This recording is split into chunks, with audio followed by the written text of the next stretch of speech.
Hi, everybody. So, let me ask you, what does a country with 100 million people, roughly the size of California, and centuries of war has to teach us? Well, quite a lot as it turns out. Welcome to Mostly Curious. I'm Shweta, an academician and a traveler, and a person who loves asking questions. And Vietnam recently answered a lot of my questions, not through some textbook, but through its streets, through its people, and of course, through its food. As I landed in Vietnam, my first morning was very hot and humid. I had to take the bus from the airport to the old quarters, and I was really hungry. As I reached my hotel and put in my luggage, because I couldn't check in, you can only check in at 2 p.m., and it was really 6:30 in the morning. I noticed that there were a lot of little shops around the entire old quarters that were open, that were already in business, and there were rows of stools put out where local people were sitting and enjoying their breakfast. I walked into one of those shops and ordered myself a bowl of pho. And I think it is one of the most amazing ways to start your Vietnam experience. Uh, Fresh herbs, bone broth, the heat from the chilies. It was 6 in the morning. There was a steaming bowl of pho in front of me, and there were dozens of people eating, laughing, talking, just waiting to start their day.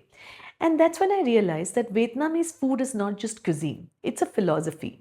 Everything is fresh, very little is processed. The ingredients are local, the vegetables are real, they're probably grown around, they're seasonal, and the portions are very, very balanced. And what is interesting is Vietnamese food is a food for your heart and soul. It is freshly prepared in front of you, and it's prepared the way you want it. And I think I came back thinking how much of that is actually what good quality life is about. The food that we eat, the air that we breathe. And I think Vietnam gets it right in the way it just makes you feel welcome at the very first day. The other thing that what struck me and that I wasn't expecting at all was as I walked down in the streets of Hanoi, what struck me is that it was really clean. The streets were very, very clean, not just sanitized, but clean, cared for, swept, and maintained. And there's something deeply intentional about clean public places. I think it indicates that we respect the place, we respect each other. And in my experience, that kind of civic pride does not come from wealth. It is about value. Vietnam taught me that cleanliness is not a luxury, it's a form of collective dignity. It is a decision you take as a nation to keep your surroundings clean. And that for me was another important aspect of Vietnamese culture. Now, Vietnam is actually one of the most layered cultural histories in the world. It has been shaped by Chinese dynasty, it has been shaped by French colonialism, and more recently, the Vietnam War, which had very strong American presence, right? And yet, somehow, there is something very deeply Vietnamese about Vietnam. In the temples, in the local places that you go, in the coffee shops that you enter, in the conversations that you have with people, you can see it in the eyes of the local market people who serve you fresh food made rightly in front of you, or in this young waiter who took time to explain to me in Hoi An how do I eat my fried spring roll, fried Vietnamese pancake. And I think that is genuinely what culture is. And I came back thinking that the strongest cultures are not the ones that shout the loudest, but the ones that live the deepest. A very important part of Vietnamese culture is hard work. You can see that Vietnamese people are very, very hardworking. Irrespective of the heat or even the rain, you would see people get up before sunrise, start their shops. They work late into nights. There are a lot of street performers who perform late into nights.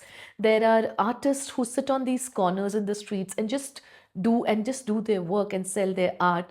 And you also, I remember meeting this young intern who were just starting, who were doing their internship in the heat of Hoi An, just meeting tourists and asking them about their experiences. And it got me thinking that what is interesting about this is hard work was not seen as something that is imposed upon. There is a difference between working hard because you have no choice and working hard because you see value in that work. In my experience, that kind of resilience that I saw in Vietnam, the kind of hardworking people I saw in Vietnam, they were not grim people. That kind of hard work was graceful. That kind of hard work work was purposeful. And I think, as somebody who's in the line of humanities, who also tends to get sort of, sometimes upset by the kind of work that has to be done, that was a huge learning for myself. I find that very, very, very deeply instructive. Vietnam is a small country that has enormous lessons, and it taught me to pay attention to the simple things in life, to the smaller details, to the food that we eat, to the air that we breathe, to the work that we do every day. And I think that is what I came back with. I came back from Vietnam quieter than when I had started. I came back with a lot of peace, a lot of, I would say, a lot of resolve to have a better quality of life under whatever conditions that I may live in.